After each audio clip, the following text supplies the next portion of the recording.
Hello, hello! What a wonderful Sunday! Okay, magandang umaga po sa inyong lahat. Okay, today we had our wonderful worship. Okay, so we are now going to our third service. Ayan, napaka sarap to always come to the presence of God, and Sunday is always the best time to experience His presence and His power. Pero sabi nga natin, you can only do experience the powerful move of His presence when the believers, sabi nga natin, at the community of faith come together. Kaya mas masarap po talagang mag-worship pagka tayo ay nasa church. Kaya to some of us, maybe to some of you, uh, online lang ako, medyo busy ako, okay.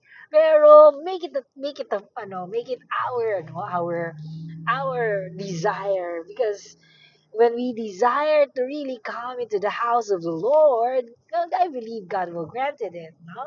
So that's why every one of us always desire to come into His presence, to come to His sanctuary, to come to church, into the community of faith, and worship Him. May power po talaga yan. Ayan. Okay?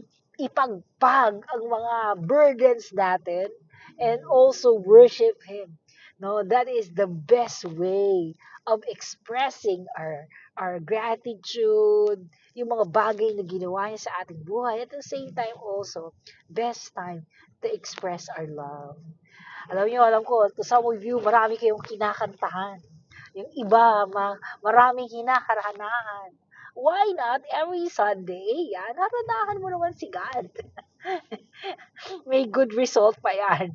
Good result inside, yan, and also good result outside. I believe God has a different blessings, every time we come and worship Him. Ayan. So to every one of you, I hope that all of you here coming to church, worshiping God is not a burden. Okay?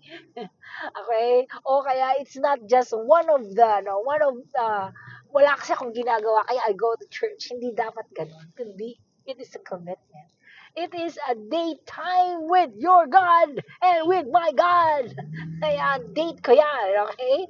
Kumbaga sabi nga nito, di ba, pag isang tao, mahal na mahal mo. Ayun, no? Talagang you will make time. Talagang pagka-time yun, ako time na namin yan.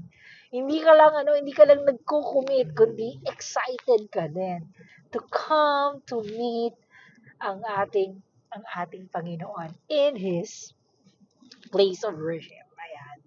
Doon sa place of worship natin. Again, I hope every one of you here, sabi nga natin, will always desire to come into the house of the Lord and worship Him. Again, have a wonderful, wonderful Sunday to all of you there, out there, and have a happy worship. Amen. God bless you all and have a wonderful day. Bye-bye.